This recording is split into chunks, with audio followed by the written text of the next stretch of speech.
Hi, welcome to the Shelley Studio, and I am doing my mission inspiration for October. A day late, but hey, it was close. It's not really Halloween based, so it's all good, right? Okay, so the first prompt was to apply texture paste. It doesn't say how or anything, so I decided I would use this Tim Holtz stencil. The idea was to do like a forest, like aspen trees or something. It doesn't really look like that in the end, but that was where my mind was going for the first part of this. And I am using the, I think it's Daler Rowney texture paste that I got at Walmart. It works really well, and it's not too expensive there. And I'm impatient. I don't want to wait for it to dry. I'm trying to line up those lines so they go all the way from the top to the bottom. That one didn't quite match up. But so I let it dry. And the next prompt was drip, spritz, spray, or drop color. So I am using my Adirondack inks. I know the yellow is butterscotch. The other ones do not have names.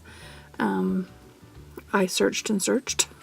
They came as a set, and I can't remember the name of the set because I don't have the little package that came in. But I'm trying to get sort of an orange color, so I'm putting the butterscotch and the reddish color together to try and create orange. And just letting it run down the grooves of my texture paste. Alright, so now that's dry. I don't think this was a prompt, but I felt like I needed to bring some white back. So this is, I think this is just white acrylic paint. Another tube that I think is the Daler and Rowney from Walmart. And just lightening it up. And then I had a prompt that was add string, twine, or fibres. So I had this twine and I thought I would glue it, and then one of the prompts going forward is add a focal point. I'm not necessarily doing these in order. It's probably, I think I lost track. Like I knew what I wanted to do after reading the prompts and just went for it.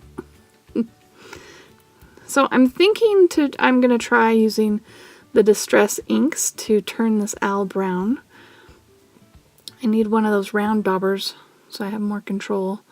I just have the square one. I think it would have been better if I'd used colored pencil. So now I'm going in and fixing it with the colored pencils. And these are just cheap Crayola colored pencils. I didn't want to take the time to pull out my Prismacolors. I do have a set of those. But this works just as well.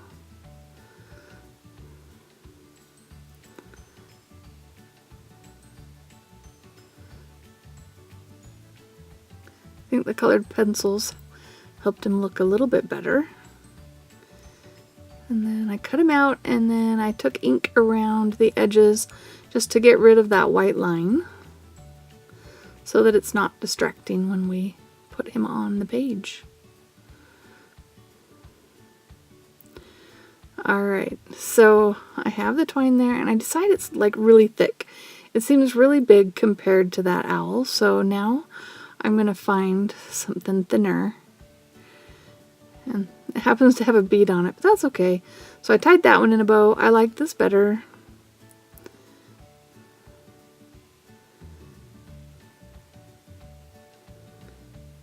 And we're going to glue the owl on and glue the bow to make it look like he's holding the bow.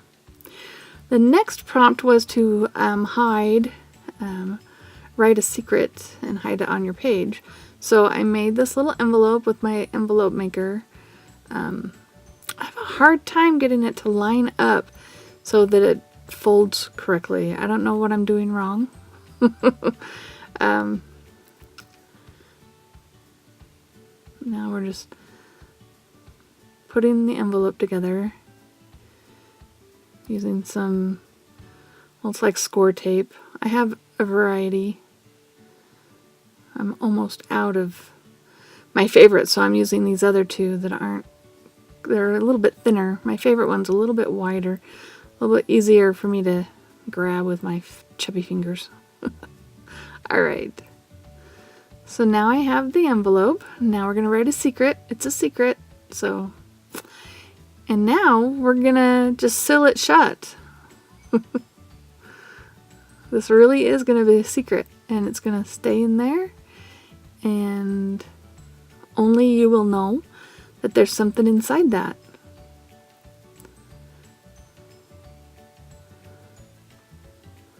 It's a lot of elaborateness considering I'm going to glue this sucker down.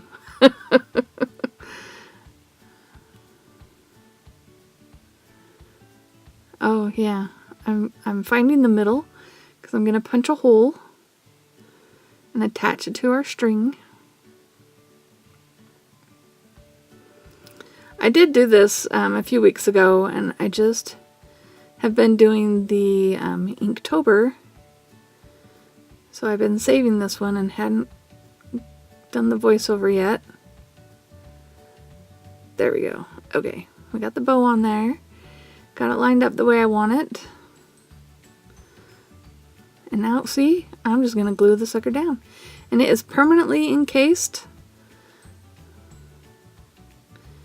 And in some future day, if somebody really, really, really wants to see what's inside there, they can take this artwork apart to get it. Okay, the next prompt was, I think it was stamp. So I made a couple of leaf shape stamps out of, just out of some cardboard, and I wanted some contrast, so I decided to use black. And then after I stamped a couple, I'm like, this is kind of dark. It's kind of strange to have it so dark. So after I get some of that down, then I will get another color and go over the top.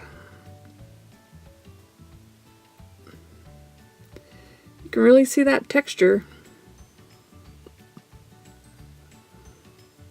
I was going to put one up there and change my mind. There we go.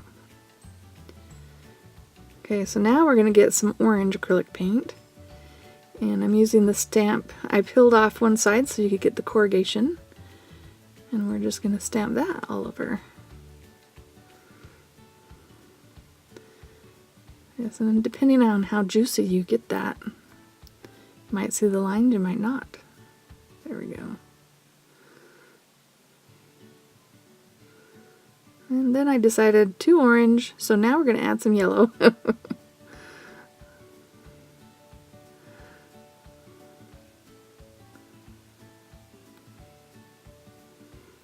And this is when you get really messy, because there's no way to hold on to those neatly. Okay, so the next one was to add a quote. So the quote is, "In every change, every fallen leaf, there is some pain, some beauty, and that's the way new leaves grow." And the next prompt after that was to, I think it was add doodles or something. So I thought I would try just putting lines down to make it look a little bit more like those might be trees back there. I don't think it really does, but... And then I decided I needed to outline my owl, so that can be doodling. Make him stand out a little bit more. And then I decided to go around everything. So just do some scribbly marks around, around the letter and around the leaves. And I was watching Mike Deacons, and he really goes scribbly, so I end up getting really scribbly here soon. I think the extra scribbles kind of go with the messy, sort of textured-y background we've got going.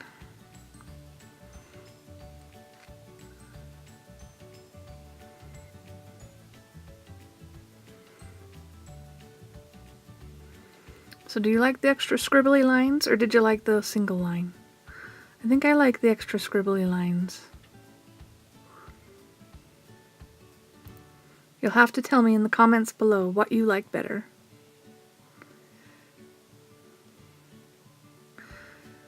Alright, so we're just putting a little bit of a border around there, unifying it just a little bit, and we're about finished. So I hope you liked that. If you did like it, please hit like, feel free to share, comment, and if you'd like to see more from me, please subscribe. Thanks for watching.